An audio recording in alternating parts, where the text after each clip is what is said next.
प्रिय छात्रों, मैंने जैसा कि वीडियो YouTube पर जो दिया है संशोधित पाठ्यक्रम का, उसमें आपका जो है वो दूसरा चैप्टर जो बहुपद था वो अब आपके में नहीं है।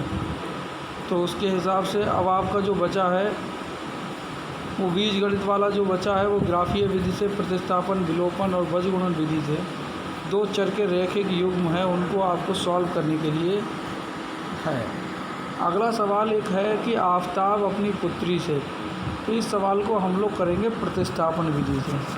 जैसे कि प्रतिस्थापन नाम से ही लग रहा है कि किसी के नाम, जैसे कि ये लग रहा है कि एक जगह से कोई चीज़ है उसको उठा करके दूसरी जगह रख दी, या दूसरी कोई जगह है इसे हटा दिया और यहाँ पर दूसरी चीज़ ला करके रख दी। तो इस तरीके से जो प्रतिस्थापन विधि है उसका यही उपयोग है। अब आपका सबसे पहले ये दिया हुआ है कि आफताब की आयु अपनी पुत्री की आयु से 7 वर्ष पूर्व 7 गुनी थी। तो अब हम सबसे पहले इसमें क्या करेंगे, आफताब की आयु। तो सबसे पहले आफताब की आयु और उसकी पुत्री की आयु, आफताब की आयु x मान ली और पुत्री की आयु y मान ली। अब हम लिखेंगे 7 वर्ष पूर्व। 7 वर्ष पूर्व जब हम लिखेंगे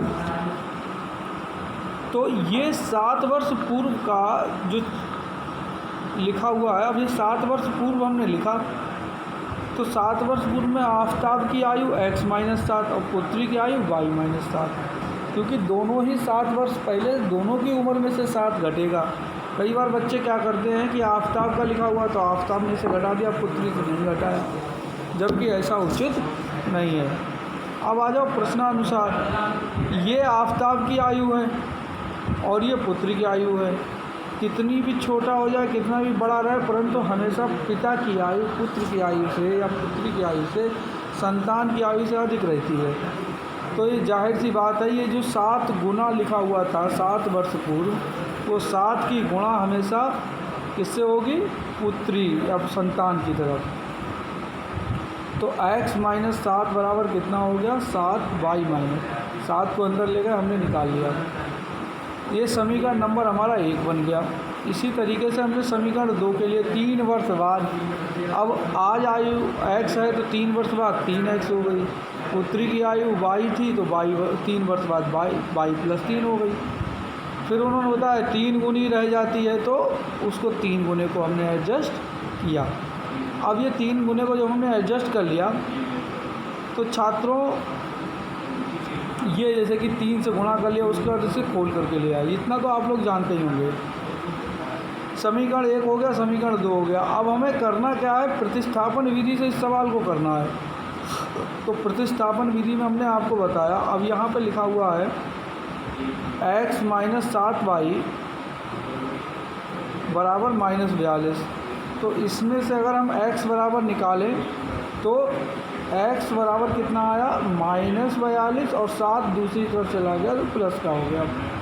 अब इस x का मान कभी भी गलती से भी समीकरण, जिस समीकरण से इस x का मान निकाल के लाए उस समीकरण में नहीं रखेंगे, तो इसको उठा करके हमने दूसरे वाले में रख दिया।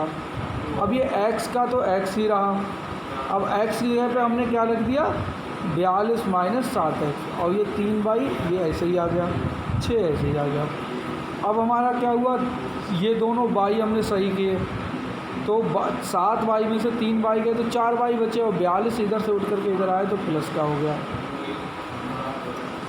अब प्लस का हो गया तो उसके बाद अब हम क्या करेंगे, यहाँ देखेंगे इन दोनों को जोड़ा, 4 हम इसके बटे में ले गए और बटे में ले जाकर के हमने भाग दिया तो 12 आया। तो ये y का मान निकला। अब y का मान समीकरण किसी में भी रख सकते हैं, परंतु ये जो x का मान यहाँ निकाला था, जिस समीकरण से ये x का मान निकालेंगे उसमें x का मान नहीं रखेंगे। इस बात को आप फिर से याद रखें। अब ये सवाल में जो अगली चीज़ आई, y का मान समीकरण 3 में रखने पर, अब y का मान जो हमारा ये 12 निकल गया है, हमने यहाँ रख दिया। इसमें रखा तो -42 7 गुणा 12, ये 12 कहाँ से आया, यहाँ से, और उसके बाद इसे सॉल्व किया तो हमारा आफताब की आयु वो x बराबर इतना निकल आया, तो 42। तो आफताब की आयु वर्तमान में 42 है और पुत्री की आयु 12 है। छात्रों, मुझे उम्मीद है आप लोग समझ गए होंगे। इस तरीके के सवाल अब कभी भी आ जाएं तो एक विशेष चीज़ ध्यान रखिएगा मेरी तरफ से कि आप इनके जो लिखने का तरीका है उसको ज़रूर ध्यान रखिएगा। जैसे यहाँ पर दिया 7 वर्ष पूर्व, तो इसको हम हेडिंग डाल करके अलग लिख लेंगे 7 वर्ष पूर्व। ऐसे ही प्रश्नानुसार लिखा, फिर 3 वर्ष बाद ये कंडीशन है तो इसको अलग लिखेंगे और इस चीज़ को थोड़ा सा हटा करके लिखेंगे और उसके बाद इसको सॉल्व कर लेंगे। छात्रों, आज के लिए आज के सवाल का यही है। अगले सवाल जब आएँ तो उनको इसी तरीके से करिएगा। धन्यवाद।